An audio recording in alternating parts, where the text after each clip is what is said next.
Have you ever wondered why the news plays the same 5 stories again and again?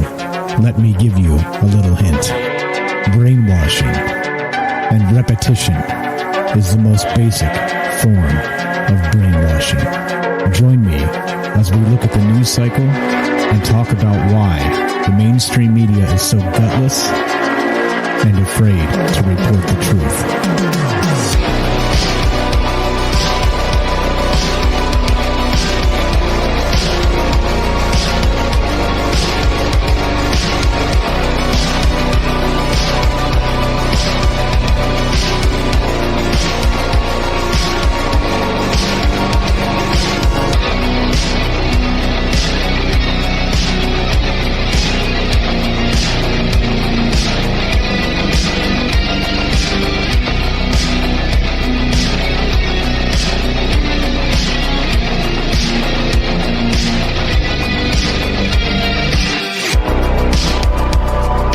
Good afternoon. Welcome to Troubled Minds News. I'm your host, Michael Strange, and this is the show where the conspiracy is the news.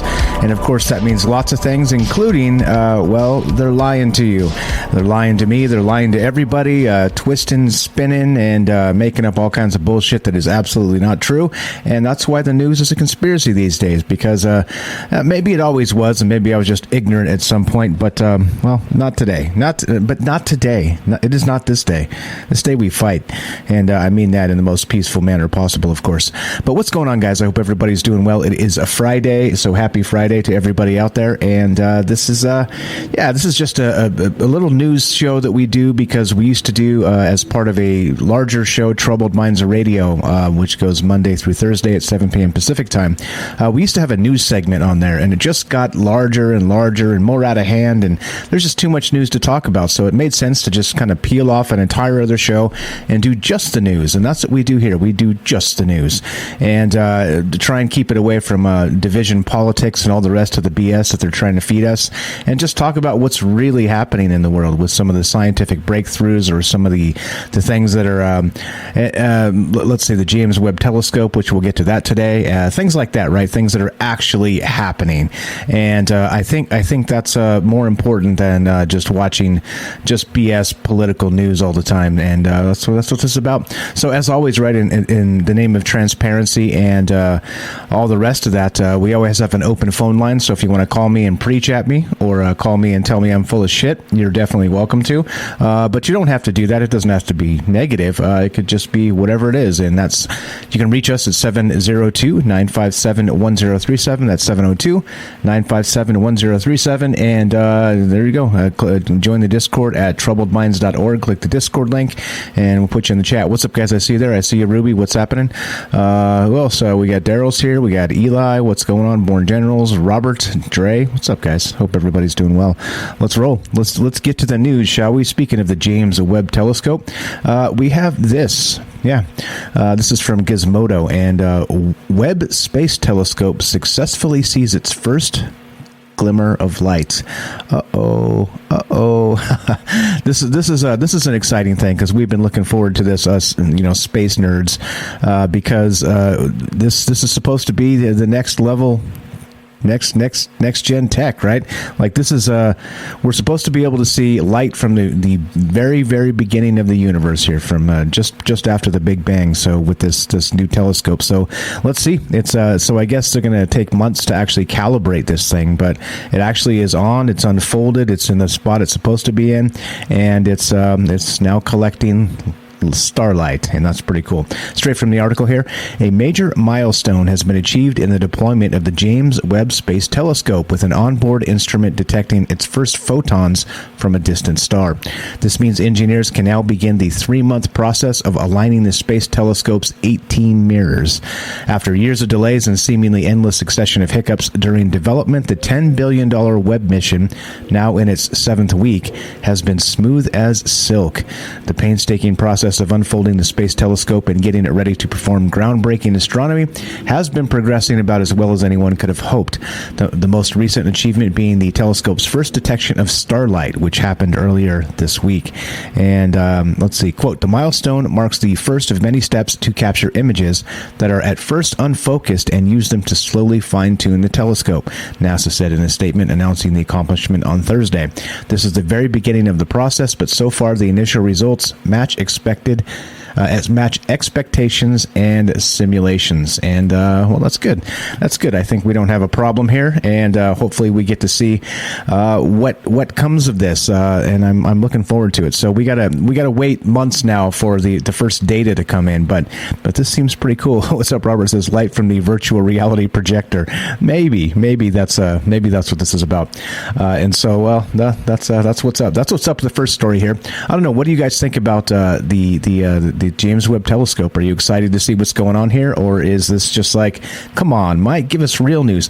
Tell us all about the whatever's political drama's going on. I'm sure that's what you want to hear, right? Instead, nah, let's not do that. Speaking of political drama and ridiculous news, check this out. This one's pretty wild.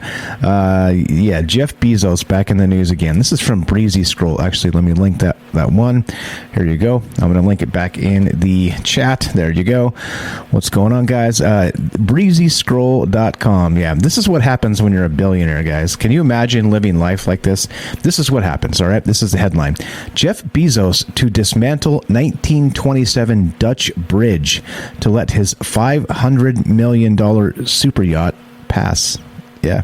That's right. The Dutch will have to dismantle a historic bridge to allow Jeff Bezos' new mega yacht to pass. Jeff Bezos' new yacht is enormous. It won't be able to sail out to sea unless a Dutch city demolishes a historic bridge. The 417-foot vessel is currently building in, oh boy, how do you say this? Alblasserdam, Netherlands, according to Dutch broadcaster Rijnmond. Once completed, it will need to pass via Rotterdam. Rotterdam is widely regarded as Europe's maritime capital to reach the ocean. The only issue is that the mega yacht has 3 masts. They are too big to pass beneath the Koningshaven Bridge in Rotterdam, despite its 131-foot clearance. Now, explain this to me. Like, how on God's green earth did they not know this when they were building the super yacht? Are you shitting me? And once again, this is the world we live in. Clearly, they made a deal a long time ago, and Bezos says he paid somebody to, he bribed somebody to just tear down the bridge. And as far as I'm aware, they are going to actually take it down. Let's see. However, the city is considering removing the bridge's center section to allow the vessel to sail through. Yes. Last May, Brad Stone's Amazon Unbound revealed the existence of Bezos' mega yacht. According to Stone, the custom yacht's current name is Y721. It has projections to cost $500 million and will be one of the finest sailing yachts in existence. Unsinkable, right? I've heard that before. In addition to the gigantic yacht, the Amazon founder, who is presently worth $176 billion, reportedly has ordered a smaller support yacht with its helipad. Yeah, right?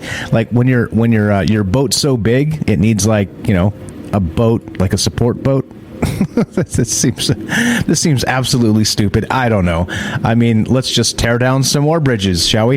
What's the political term that they use? They say that we don't the Hillary Clinton thing. We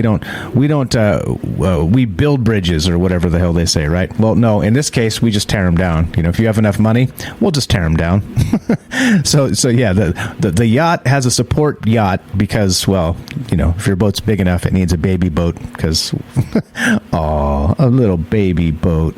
And yeah, well, anyway, pretty wild stuff. $500 million super yacht. They're going to tear down the bridge, or at least crack the top open to let this thing sail out to sea. Yeah, pretty wild, right? And this is new. Look at the picture of that big ass boat. That's a big boat. Anyway, what else? Rich people and their toys, right? That's pretty crazy stuff. All right, let us continue. There's more. As always, there's always more. Let's go to live science. Live science. Oh, boy. Okay, let's get off at Bezos' yacht, and we'll go to live science instead. The International Space Station will plunge into the sea. in 2031, NASA announces. It will splash land near its final resting place at Point Nemo in the Pacific Ocean. What? Okay, all right. The orbiting laboratory, which launched in 1998, will splash land 1,678 miles from land at Point Nemo, the final Pacific Ocean resting place for many dead satellites and space stations, such as Russia's Mir, MIR, according to the National Oceanic and Atmospheric Administration, NOAA. The new expiration date for the ISS is due to a Biden administration commitment to extend support for the space station's operations through 2030. The Great Reset, 2030. That's weird. Interesting. This week, the space agency announced a new transition plan for the low Earth orbit science, and in the lead up to the decommissioning of the ISS, NASA has signed agreements with 3 private companies to launch commercial space stations for use by both private companies and government astronauts. These new commercial space stations will be launched by Blue Origin, NanoRacks, and Northrop Grumman Systems. Northrop Grumman. Where have we heard that before? Yep. They're expected to be operational by the late 2020s before the ISS falls into the sea.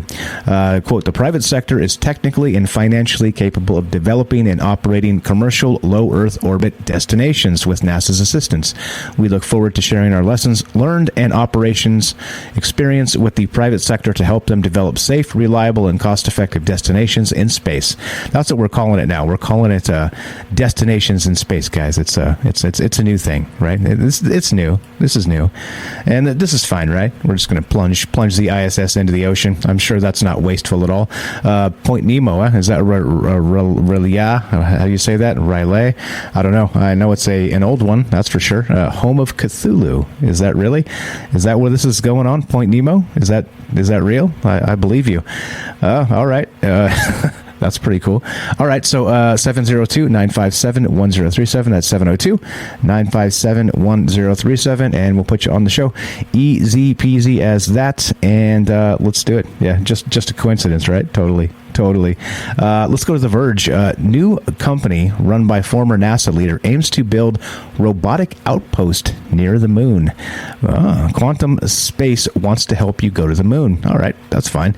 A new startup run by a former acting NASA administrator hopes to capitalize on the recent zeal for lunar space exploration by building robotic outposts and spacecraft to send to space near the moon.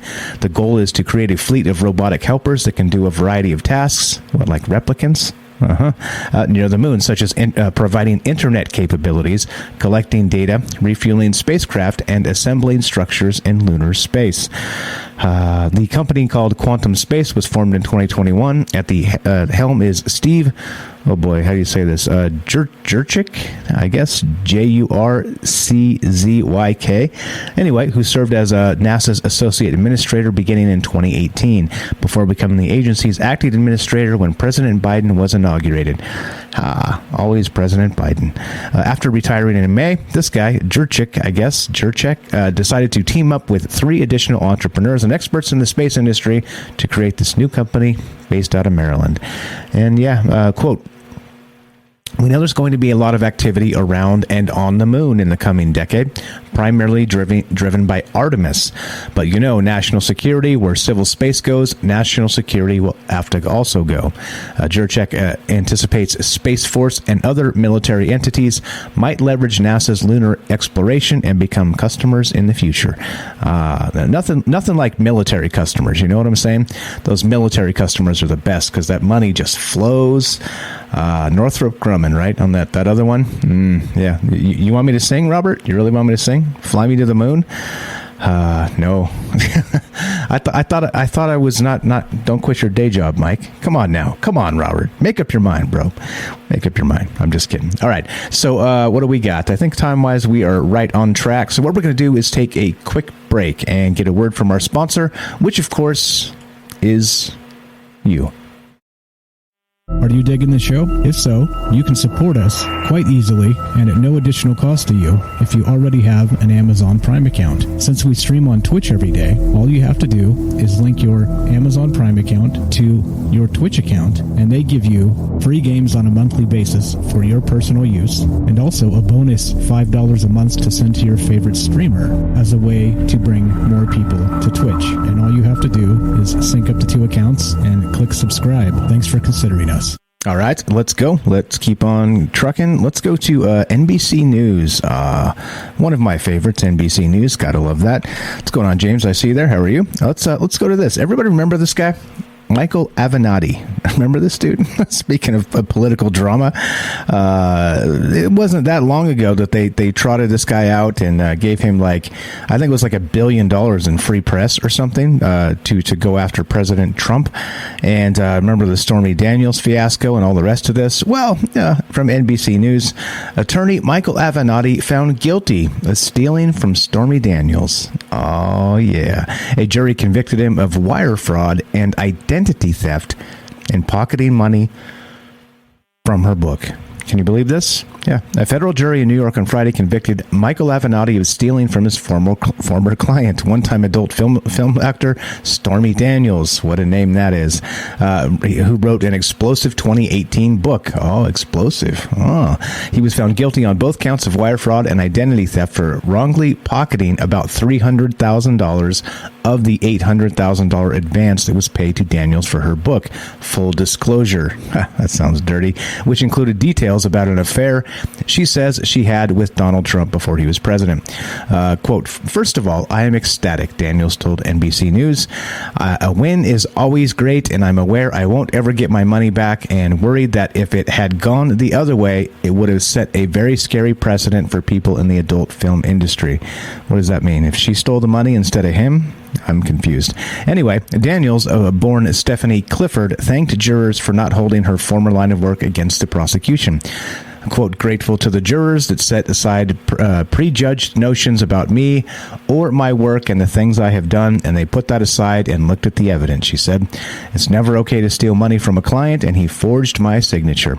He doesn't have any money. What am I going to do?" Anyway, I thought it was pretty hilarious that, this guy, if you remember, they actually held him up as some bastion of purity because he was going after Trump, which again, that Trump era was wild, right? Some of the press that was happening there. If you recall, this is where those reports came from CNN through the Stormy Daniels and this on the reporting on the size and shape of Trump's penis. Remember all this? This was just so far off the rails that you can't even make it up. But then they trotted this dude out every single day on CNN to basically say, "Oh, you look at this guy," and they were even talking about him running for president and shit like this. And well, by the way, he was just stealing from poor Stormy Daniels. Robert says, "I think Stormy played a librarian in one of those films, or so I've heard." What's going on, guys? Yeah, this is pretty wild stuff. This is, these are the people that they try and push in our face as good people, let's say. Good. These are good people, and then they end up convicted of wire fraud and identity theft. Way to go! I think he was already in jail for extorting Nike, right? So I mean, this guy is super scumbag, right? Super scumbag, and well. Unless they need something from him, then he's the hero, right? The hero of the world. Anyway, I thought it was kind of funny that not only are they running him out on a rail now finally, but he was stealing from poor Stormy Daniels. Yeah, exactly. Research purposes only, Robert. Exactly right. I think Stormy played a librarian. Okay, let's see. Stalker says, "I'm pretty sure they tried discrediting her during the trial because of her interest in the paranormal, according to morning radio on the drive home, at least." Yeah, that could be. Could very well be. Yeah, here we go. More, as always. Let's go to sci-fi.com. Now, this is pretty nuts. Astronomers find first rogue black hole wandering the Milky Way. Oh, shit. Cthulhu's on the way. If confirmed, it's the first isolated stellar mass black hole ever found. That's pretty cool. Exploiting a bizarre property of black holes and gravity, astronomers have made the first unambiguous detection of an isolated stellar mass black hole in our galaxy, including a measurement of its mass and distance. If this pans out, it will be the first rogue stellar mass black hole found anywhere that wasn't detected via violently eating a star or some other object. To be clear up front, the paper is not yet peer-reviewed, but has been submitted to the Astrophysical Journal, and here's the link to that paper in case anybody is interested in that. Here you go. I'll link it in the chat as this thing loads up the PDF. The Wandering Void. Exactly, right? So anyway, it says, I know some of the authors personally and by reputation, and it's an impressive list. Still, bear in mind, it has not been sufficiently vetted by an outside referee yet. And this is written by Phil Plait, P-L-A-I-T. So the black hole doesn't have a name per se, but the event that triggered its discovery is called MOA 2011 BLG 191 OGLE 2011 BLG 0462. Don't ask me to say it again. If confirmed, it has a mass of roughly 7 times that of the sun and is a little over 5,000 light years away. That's a long walk, so no need to worry about imminent death from the skies on this one. A few dozen black holes have been found in our Milky Way galaxy, most of which are still awaiting confirmation. The thing about black holes is, well, they're black. Rogue black hole. Isn't that a Stormy Daniels flick? Oh, God.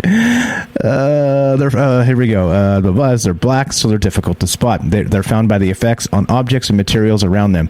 Matter falling in heats up and can emit huge amounts of energy, making them incredibly bright.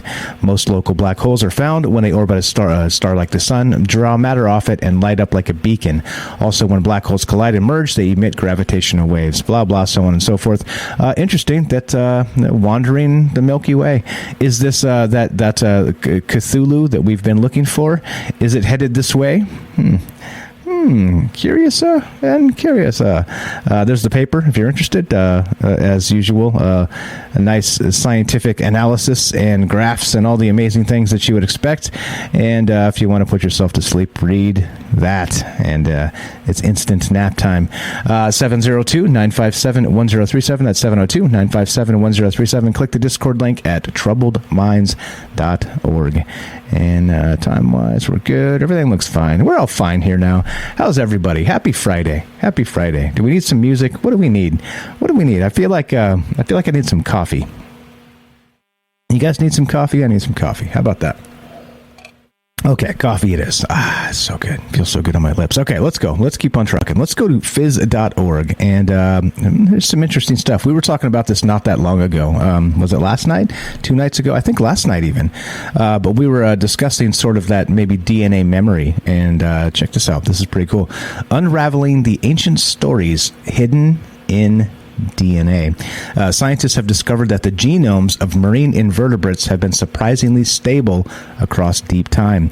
Published in Science Advances, this new study provides an overarching analysis of distantly related animal groups, including sponges, jellyfish, scallops, and invertebrates most closely related to humans, and found that their chromosomes are remarkably similar. Think of a genome as the instruction manual located in each cell and written in DNA code. It contains all the inherited information for the operation of an organism, and this instruction manual is divided into chapters, the chromosomes, and those are, in turn, further subdivided into pages, or the genes. Quote, over deep time, and by that I mean at least 550 million years, due to random mutations, the order of genes within chromosomes became scrambled, kind of like mixing up pages within a chapter of a book. And more dramatically, sometimes we find that 2 chromosomes have come together and become mixed, as if the chapters were merged and shuffled, explained Professor Daniel Rockshar, the last author of the paper and principal investigator of the Molecular Genetics Unit at the Okinawa Institute of Science and Technology Graduate University in Japan. Holy crap. Can they make these names shorter, for crying out loud, for people like me? Even though the last common ancestor of these 3 groups lived over 500 million years ago, many of their chromosomes are recognizably similar in the sense that they contain the same groups of genes. The study compared the genomes of species from the three vast groups: sponges, what's this? Oh God, how do you say that? cnidarians, specifically jellyfish and hydra, and bilaterians. I don't even know how to say any of these words. These genomes had either been previously sequenced or were first reported in this study. Although many of these organisms had draft versions of their genome sequenced before, this early research fell short of being able to study overall chromosomal organization. Now, with advancements in genetic technology, researchers are able to put the puzzles together and compare the way genes are organized into the long threads. In this study, the chromosomes of the hydra were for the first time reconstructed. Those of the Amphixius were vastly improved, and a wide-ranging comparative analysis was completed. And, well, there you go. Hopefully we get some more information from this as they release more data, but, yeah, there we go. One of the DNA story was made into a Stormy Daniels movie, or so I've heard. Yeah, right? Everything's a Stormy Daniels joke, right? These jokes make themselves. Looking to hear from you, 702-957-1037. That's 702-957-1037, and we'll put you on the show. I don't know. What do you guys think? DNA memory, ancient stories hidden in DNA. They're talking about, not quite people DNA, but it is interesting to note that we were discussing this last night a little bit when Dre brought it up, and we do have that DNA memory of sorts, meaning that, we remember things. We remember things without ever knowing we knew them because it's baked into our DNA, and that's pretty cool. That's pretty cool stuff if you ask me. What are your thoughts here? And happy Friday. I hope everybody's doing well, just hanging out and doing the news. And let's see, where are we at? Let's time. I think we're good. Let's do this. Let's go here. Let's go to Auto Evolution. Now this is pretty wild. This is good stuff. I like that science finds new things and creates new things, and here we go. AutoEvolution.com reported this today. Incredible new lightweight material is stronger than steel and can be used in cars. And the other headline I saw for this from some other website that said lighter than plastic, stronger than steel. And there you go. Oh man, I fell asleep listening to the show. I didn't think my comments were seen. Nah, we saw that. We were talking about that last night. We were talking about it, Dre. We saw it. Oh, you missed the fireworks then? You fell asleep? And I got a preacher call me and tell me, give me the what fo. It was fun, and I was irritated. Anyway, the lead author of the study, Yuwen Zhang. Oh boy, has already applied for 2 patents. Polymers were for a long time on the mind of scientists. They had a hunch regarding what can be achieved if polymers could be induced to grow into a 2-dimensional sheet. They theorized that plastics can, in the end, form extremely strong, lightweight materials. For a long time, and after many tries, this idea was dismissed. Now, MIT has proved them wrong. The team behind the discovery has produced a new polymerization process. Can I say that right? Probably not. That allows them to generate a 2-dimensional sheet called a polyaramide. There we go. Together with melamine and under the right conditions, the monomers, building blocks, can grow and form discs. These then stack on top of each other and are held together by strong hydrogen bonds. The whole structure becomes stable and extraordinarily strong. Is that sort of like the sort of like armor, like they used to do like scale armor back in the old days? Interesting. So the senior author of the study says that plastics were never considered when it came to heavy structures like buildings, but now that might change. There you go. Plastic buildings, guys. It's coming. You want your space age? I got your space age right here. He is confident that the new polymer can, in fact, be used for cars as a durable coating or for cell phones that need a hard case. The best news about this incredible new material is, in fact, the ability to be produced in large quantities without any real hassle. You simply have to increase the quantity of the starting materials, according to the team at MIT. All right. Lighter, what is it? Lighter than plastic, stronger than steel. Sounds like a nice way to start a comic book or something, right? The Man of Steel, made of plastic. Yes. What's going on, guys? Let's see. Last night's show. It was a little bit, Whatevs. New material, right? That DARPA maybe has been using for 50 years. Yeah, or maybe they peeled it off of a UFO. I don't know. Anyway, whatever. 702-957-1037. That's 702-957-1037. Click the Discord link at troubleminds.org. We'll put you on the show. Easy as that. I think we're probably right in line for about that break time. Ready for that? I think you guys are ready for that. I'm ready for that. If you're listening to us on Twitch, well, hello. What's up, guys? I see you out there. I see everybody in the chat. And this is Troubled Minds News, and I'm your host, Michael Strange, and we will be right back. All right, welcome back to Troubled Minds News. I'm your host, Michael Strange, and that iced coffee tastes really good. All right, let's keep on trucking. We've got Vice.com. Here we go. Right in the links in the chat. As always, check this one out. Again, talk about clown world and living in the upside down. This is it. This takes the taco. Check this out. From Vice.com. Scientists find putting pantyhose on your head makes your mask safer. Yeah, I said it. After testing 7 ways to make masks seal better around the face, researchers found that a pair of hosiery does the trick best. All right, there you go. So this is how we stay safe, guys. We just wear pantyhose on our head now. I'm pretty sure that this used to be the way to rob a bank, but yes, here you go. Blah blah blah. In 2020, researchers from the University of Cambridge started testing out some of the ways people might adjust face masks and make them fit better on their faces. Their findings were finally released as a peer-reviewed study this week in the journal PLOS One, right? Yes, I'm not even kidding. Not even kidding, guys. A better seal around the edges of the masks means more protection from COVID-19, but most consumer-level surgical masks and KN95s leave gaps around the sides. The researchers tested 7 different hacks that attempt to close the gaps on surgical and KN95 masks. And this is what they tested. This is science, folks. Taping the edges of a mask to one's face. Just tape it on your head. That's cool. Number 2, filling the sides of the mask with gauze. All right. Number 3, binding the mask to the face with gauze. The mummy method. Oh, that's super hot, right? The mummy method. Just wrap your head like a... Anyway, number 4, putting a knot in the ear loops. Okay, all right. Number 1, 2, 3, 4, 5, 6. Rubber bands around the front to create a brace against the mouth. And of course, the last, a slice of pantyhose wrapped around the face. Stormy Daniels' brand line of pantyhose is the best. The jokes keep coming. It says all of these were better than nothing when tested by measuring concentrations. I can't say it. Concentrations of particles inside and around the mask.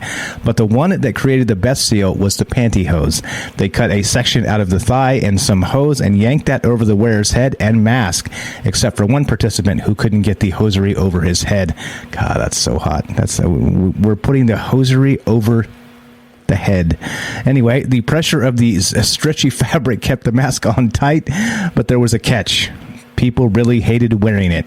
No shit. Thank goodness science has got us covered, guys. The article continues. The pantyhose caused high levels of discomfort, as well as issues speaking and an occasional obstruction of the eyes, the researchers wrote. That's right. You can't even make this shit up.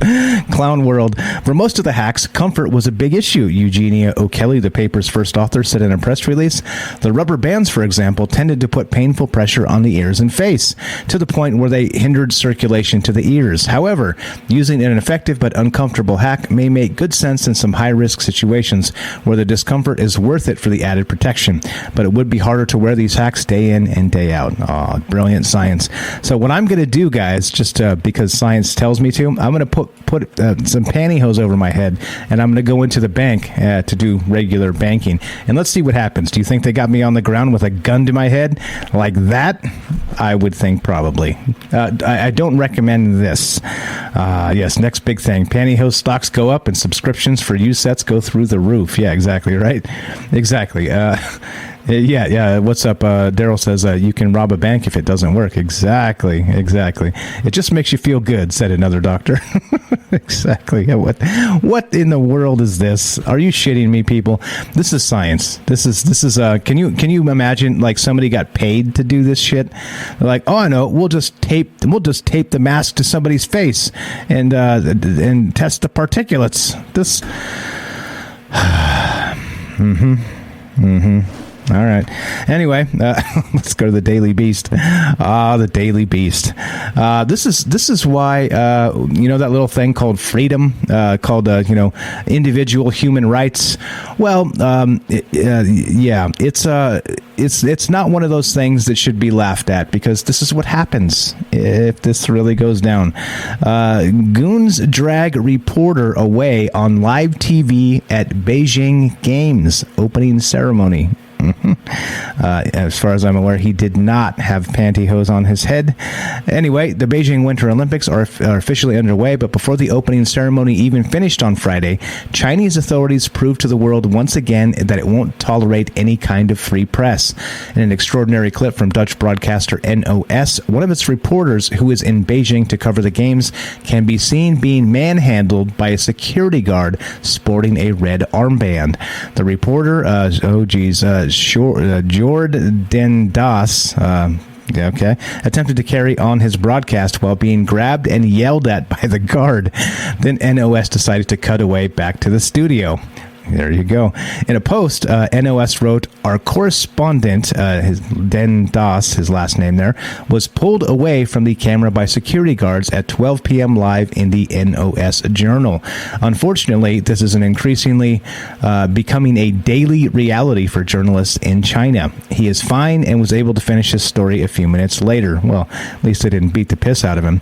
It's unclear exactly what Den Das did to upset the authorities, but it may have been that he was reporting from a dark street corner rather than from inside the glitzy Bird's Nest Stadium, where the Chinese government was staging an opening ceremony to show off China to the world. There you go. See, you're not allowed to report from the corner because, well, China doesn't like it. You got to do things the right way, right? Or we manhandle you. So this is interesting. So this just began. The games are just underway. This is February 4th. So this is and we got, there you go, being manhandled by this dude. You got the photograph, and the reporter looks mildly amused, you got to admit, but no, I don't think it was Joe Rogan, but yeah, right, Joe Rogan, what is he now, the medical misinformation guy? Like, people are still freaking out about that. Well, anyway, a report from the Foreign Correspondents Club of China released last month found foreign journalists have faced increasing intimidation in the country in recent years, with tactics including social media trolling, assaults, account hacking, visa denials, and lawsuits. Vexatious lawsuits? What the hell is that? What's a vexatious? Anyway, inside the stadium, there was even more controversy during the opening ceremony when Russian President Vladimir Putin appeared to shut his eyes when the team from Ukraine was parading around the track. These people are children. These people are just... get out of here. Inside the stadium, we already read that, Putin has stationed around 100,000 troops at the Ukrainian border, blah, blah, blah, and would have surely been aware that the cameras would most likely turn to him as the Ukraine team entered the stadium. Whatevs. Anyway, there you go. You want to get manhandled? You'd not just go to the airport anymore to get your junk jiggled. They will do it at the Beijing Olympics, because why not? Why not? 702-957-1037. Click the Discord link at troubledminds.org. All right, let's go to SciTech Daily. SciTech Daily. Liquid water confirmed beneath Martian South Polar Cap. Read that again. Liquid water confirmed beneath Martian South Polar Cap. Isn't it strange that we're like water, no water, water, no water, water, no water on Mars? It seems like this stuff comes out like every I don't know, like once a month, every other month or something. They're like water, no water, water, no water. Well, which is it? Which is it, people? Anyway, a Southwest Research Institute scientist measured the properties of ice brine mixtures as cold as negative 145 degrees to help confirm that salty water likely exists between grains of ice or sediment under the ice cap at Mars' south pole. Laboratory measurements conducted by SWRI geophysicist Dr. David Stillman support oddly bright reflections detected by the Marsis subsurface sounding radar aboard ESA's Mars Express orbiter. When a 130-foot antenna, Marsis, MARSIS, flies over the planet, bouncing radio waves over a selected area and then receiving and analyzing the echoes or reflections, any near-surface liquid water should send a strong, bright signal, whereas the radar signal for ice and rock would be much smaller. Because conventional models assume the Mars South Polar Cap experiences temperatures much lower than the melting point of water, many scientists have questioned the presence of liquid water. Clay, hydrated salts, and saline ices have been proposed as potential explanations for the source of the bright basal reflections. The Italian-led team investigating the proposed phenomena used previously published data, simulations, and new laboratory measurements. Quote, lakes of liquid water actually exist beneath glaciers in Arctic and Antarctic regions, so we have Earth analogs for finding liquid water below ice, said Stillman, a specialist in detecting water in any format, liquid, ice, or absorbed on planetary bodies, and co-author of a paper describing these findings. He continued, the exotic salts that we know exist on Mars have amazing antifreeze properties, allowing brines to remain liquid down to negative 103 degrees Fahrenheit. We studied these salts in our lab to understand how they would respond to radar. Pardon me.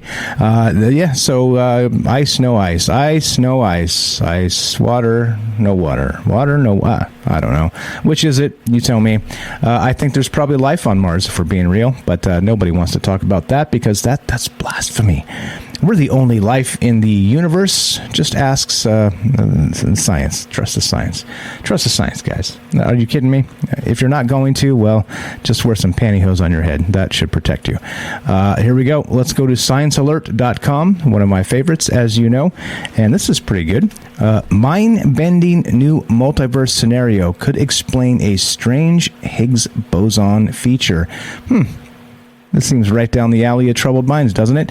When researchers at the Large Hadron Collider discovered the elusive Higgs particle in 2012, it was a landmark for particle physics. It solved a very thorny problem, validating and allowing the standard model of particle physics to hold.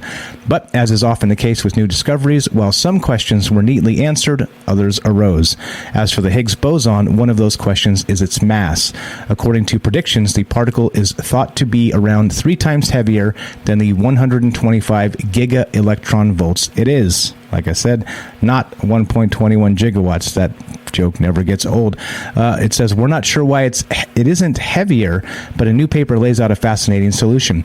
According to physicists Raphael Tito Diagnolo of the University Paris-Saclay in France and Danielle Teresi of CERN, the problem can be resolved if at the time of the Big Bang the universe consisted of many universes. A multiverse, they say. The plot thickens.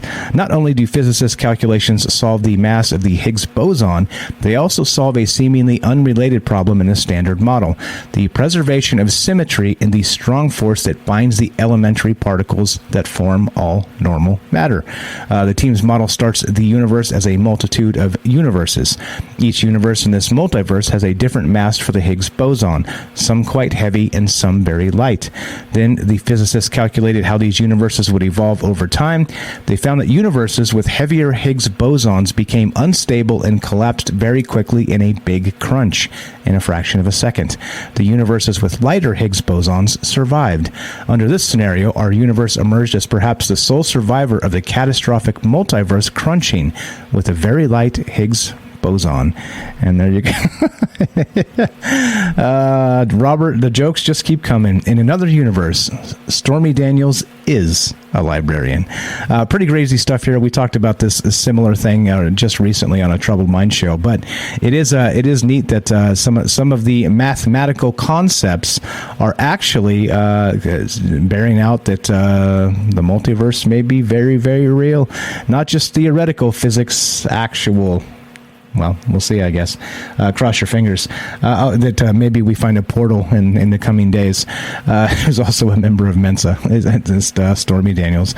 Don't forget to wear pantyhose on your head, making the Stormy Daniels jokes, because, yeah, you might hurt yourself.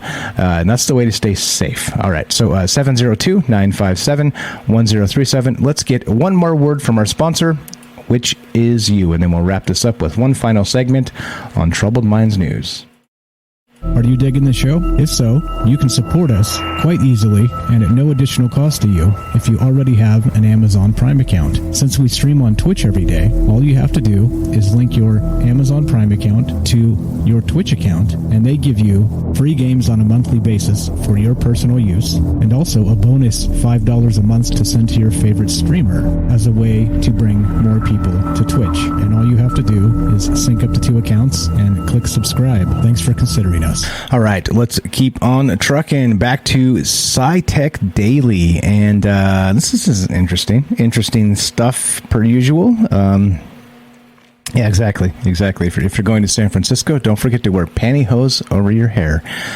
This is SciTech Daily. Are scientists being fooled by bacteria? New machine learning algorithm reveals the truth about DNA. This is pretty cool. For decades, a small group of cutting-edge medical researchers have been studying a biochemical DNA tagging system which switches genes on or off. Many have studied it in bacteria, and now some have seen signs of it in plants, flies, and even human brain tumors. However, according to a new study by researchers at the Icahn School of Medicine at Mount Sinai, there may be a hitch. Much of the evidence of its presence in higher organisms may be due to bacterial contamination, which was difficult to spot using current experimental methods. To address this, the scientists created a tailor-made gene sequencing method that relies on a new machine learning algorithm to accurately measure the source and levels of tagged DNA. This helped them distinguish bacterial DNA from that of human and other non-bacterial cells. While the test published in Science reported the idea, there went the phone line, that this is, let's see, where did I lose, blah, blah. Anyway, blah, blah. Quote, pushing the boundaries of medical research can be challenging. Sometimes the ideas are so novel that we have to rethink the experimental methods we used to test them out, said Gang Fang, PhD, Associate Professor of Genetics and Genomic Sciences at Icahn Mount Sinai. And this individual continued, in this study, we developed a new method for effectively measuring this DNA mark in a wide variety of species and cell types. We hope this will help scientists uncover many roles these processes may play in evolution and human disease. Anyway, let's see. Where's the good part? Blah, blah, blah. For decades, scientists thought that adenine methylation, you can tell I'm not a scientist, it strictly happened in bacteria, whereas human and other non-bacterial cells relied on the methylation of a different building block, cytosine, to regulate genes. Then starting around 2015, this view changed. Scientists spotted high levels of adenine methylation in plant, fly, mouse, and human cells, suggesting a wider role for the reaction throughout evolution. Blah, blah, blah, blah. You got the link if you want to read the rest. Use pantyhose to keep your tinfoil hat on. What's up, Matt? How you doing, buddy? 702-957-1037. I will call this. There you go. Phone line is back up as of right now. Thank you for calling Troubled Minds. Thank you for calling Troubled Minds. All right. 702-957-1037. Phone line's back up, and it's muted, but we're going to go to it. All right, hodlers. Here it is. Hodlers beware. This is from Cointelegraph.com. New malware targets MetaMask and 40 other crypto wallets. Oops, that's not good. Let's see. Let's make sure the phone line is good. Unmute that. All right. Should be good. All right. Phone's back up. 702-957-1037. Yep. Security, blah, blah. Okay. Named Mars Stealer by its developers, the new malware is a powerful upgrade on the information stealing Oski Trojan of 2019. That's spelled OSKI, according to security researcher 3XP0RT. It targets more than 40 browser-based crypto wallets, along with popular two-factor authentication extensions, with a grabber function that steals users' private keys. MetaMask, Nifty Wallet, Coinbase Wallet, MEWCX, Ronin Wallet, Binance Chain Wallet, and Tron Link are listed as some of the targeted wallets. The security expert notes that the malware can target extensions on Chromium-based browsers except Opera. Sadly, it means some of the most common browsers such as Google Chrome, Microsoft Edge, and Brave also made it to the list. While they are safe from extension-specific attacks, Firefox and Opera are also vulnerable to credential hijacking. Like I've always said, if you can build it, you can hack it, and here we go. Crypto wallets being jacked, and hodlers, pay attention, because, well, I'm not sure what you can do if you get jacked. I mean, you can't get it back, can you? I mean, I don't know. There you go. Robert says Bitcoin up 4,468. Don't steal on the dip. There you go. This is not financial advice, and I'm not a financial advisor. But buy the dip. Okay, so anyway, I don't know. Like, this is one of those ones that's that kind of would kind of suck. Imagine you found you were holding for years and had a bunch of money in one of these crypto wallets, and then bam, somebody just jacked it. Not very nice. Not very nice. Happy Friday, guys. Happy Friday. Let's continue. There's more. There's always more. Let's go to the metaverse, where we can start fighting harassment in the metaverse. Boy, this didn't take long, did it? This is from Engadget.com. Meta adds personal boundaries to Horizon worlds and venues to fight harassment. Oh, I see. At the outset, there's an equivalent of a 4-foot gap between VR avatars. Okay, well, were people bumping into each other? Like, what the hell's going on here? Meta is rolling out a feature called Personal Boundary in its Horizons world and Horizon Venues virtual reality spaces to combat harassment. Each avatar will have a bubble with a radius of 2 virtual feet, so they won't be able to come within around 4 feet of each other. If someone tries to move into your personal space, their forward motion will halt when they get too close. However, Meta told The Verge that avatars will still be able to move past each other, so users won't get trapped in a corner or doorway. The personal boundary feature, which users won't be able to disable, builds on previous measures Meta added to tackle harassment, such as making an avatar's hands vanish when they enter someone else's personal space.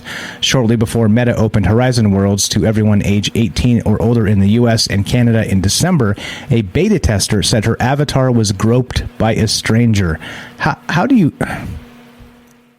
So many questions. Eventually, you may be able to change the radius of your personal boundary. Users can still high-five and fist bump other avatars, but they need to extend their arms to do so. How in the hell do you get groped in the metaverse? Is it... Here we go. This is from The Guardian. This is the one we're talking about. Metaverse is just a new venue for the age-old problem of sexual harassment. Okay, all right. I'm going to link this if you want to read it. I don't even understand. There you go. Don't be sexually harassing virtual Stormy Daniels. Exactly. I don't know. This is weird. Is that a good way to put it? Weird. I don't know. This is weird. Anyway, last one here, and we are just about done. And all right, so 702-957-1037. Let's go to this.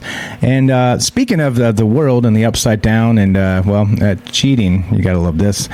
Top Guitar Hero player reveals how he cheated for years. Most of his top YouTube videos were faked.